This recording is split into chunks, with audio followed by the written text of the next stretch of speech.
இயேசு கிறிஸ்துவின் பரிசுத்த நாமத்தில் உங்கள் ஒவ்வொருவரையும் அன்போடு வாழ்த்துகின்றேன். கிறிஸ்துவுக்குள் பிரியமானவர்களே, நாம் பரிசுத்த ஆவியானவரை குறித்தும் அனைத்து பாவமும் பரிசுத்த ஆவியானவனுக்கு விரோதமான பாவமாக கூடுமோ என்றெல்லாம் நாம் தியானித்து வந்தோம்.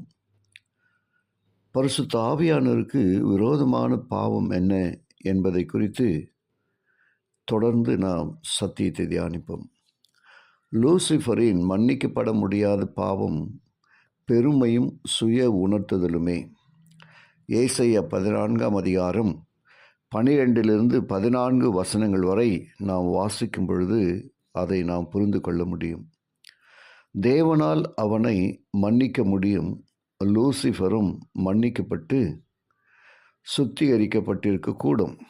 ஆனால் அவன் ஆவியானவரின் சத்தத்தை கேட்கக்கூடாதபடி எல்லைக்கு போகும் வரை கவனித்து கேட்க மறுத்துவிட்டான். பரிதாபமான ஒரு நிலை.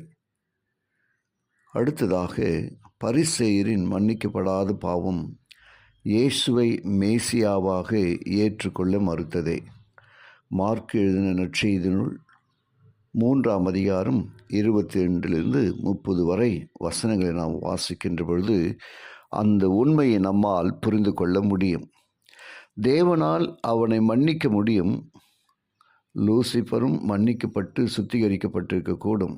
அதே போலதான் பரிசேயரின் வாழ்க்கையிலும் பரலோகத்தின் ஜீவனுள்ள தேவனுடைய குமாரனாக இயேசுதான் மேசியா என்கிற ஆழமான உணர்த்துதலால், அந்த உணர்த்துதல்களால் அவர்கள் மீண்டும் மீண்டும் உணர்த்தப்பட்டார்கள்.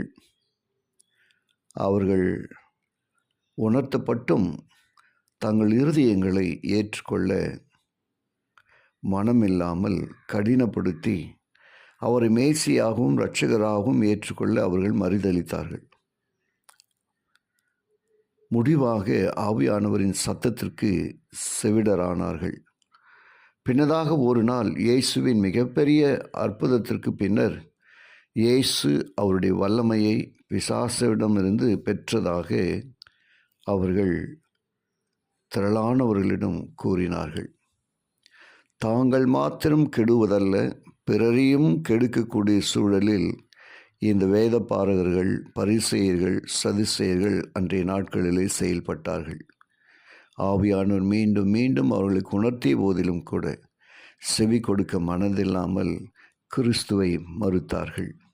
அன்புக்குரிய தேவ ஜனமே, இப்படிப்பட்ட ஆபத்தான வழிகளில் நாம் சிக்கிக்கொள்ளாதபடிக்கு ஆவியானவர் உங்களுக்கு உணர்த்தும் பொழுது உங்களுடைய செவிகளிலே அதை கேட்டவர்களாய் நிதானமாய் கவனித்து கர்த்தருக்கு நேராக நம்முடைய இருதயங்களை நாம் திறக்கின்ற பொழுது இப்படிப்பட்ட கொடூரமான மன்னிக்கப்படாத பாவத்திலிருந்து நாம் விடுதலையாக முடியும். தொடர்ந்து ஜெபத்தோடு நற்காரியங்களை கற்றுக்கொள்ள தேவன் கிருபை செய்வாராக. ஜெபிப்போம்.